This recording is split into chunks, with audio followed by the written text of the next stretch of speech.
Admittedly, Illich's POV was predominantly non-con dubcon smut and hollow subplots.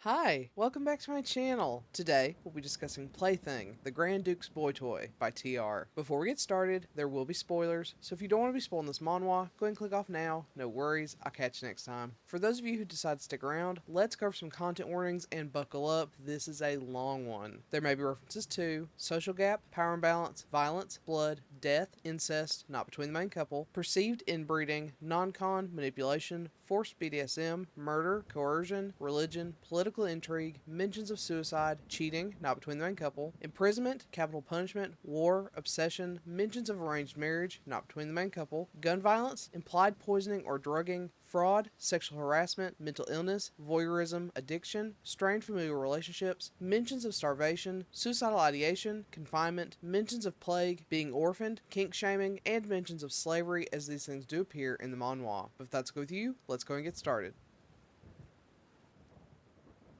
Illich is a powerful mercenary and is part of a well-known mercenary group. Unfortunately, his position in his group is threatened after he is sexually harassed by and subsequently murders the leader's son. Using a woman who loves him, he has a tenuous alibi, but the boss is distraught and determined to find the killer. Thankfully, he has an opportunity to escape when the Duke of Miros requests the strongest mercenary to attend to him during the impending wartime. The boss introduces them and leaves. It's then when he's alone with the Duke that it's revealed this isn't a simple exchange between mercenary and client. The Duke knows exactly what Illich did to the boss's son and why. He's all too happy to protect Illich, but only if Illich is willing to give his body and dignity up to the Duke in exchange. With his only other option being death at the hands of his mercenary group, Illich really doesn't have any other choice. So he becomes the Duke's plaything. Surely, with time, the Duke will get bored and move on to more attractive game, but putting up with the Duke's sadistic tendencies might be just too much for the war-weathered Illich.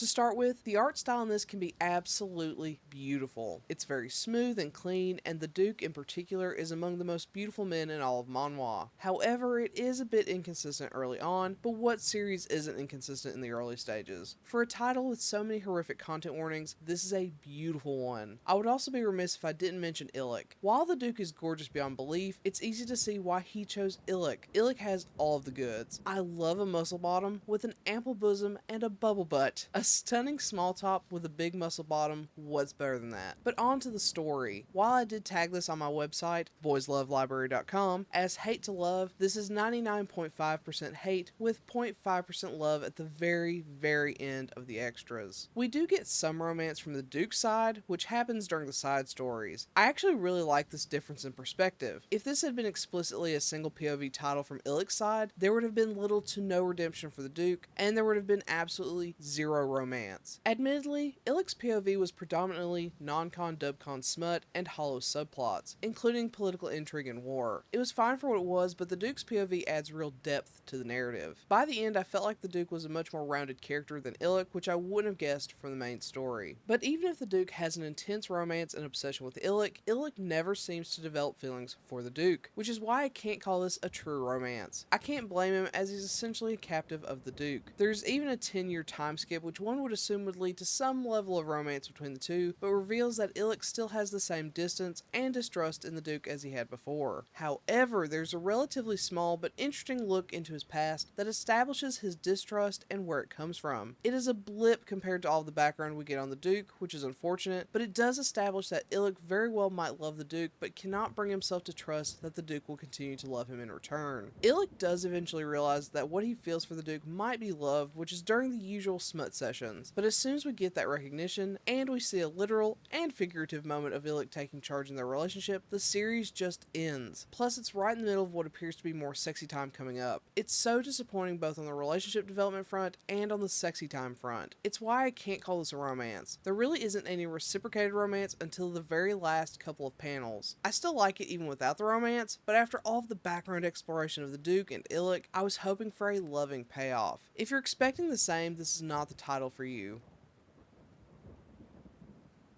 With all that being said, this is a non-con, low to no romance, and smutty BL. I typically want more romance in my BL, so this wasn't a total win for me, but it's not awful by any means. Of course, some people won't like it for its sadistic, cruel, and non-consenting smut, but for those of us out there who like the darker and more brutal side of BL, this is a really strong title. It's not perfect by any means, but it's a good time overall. I wouldn't call this a favorite, but it was beautiful, interesting, and smutty. I can't fault it on those fronts. So have you read Plaything, the Grand Duke's Boytoy? If so, what do you think? Do you agree with my assessment? Do you not? Let me know in a comment below. Otherwise, I'll catch you next time. Bye!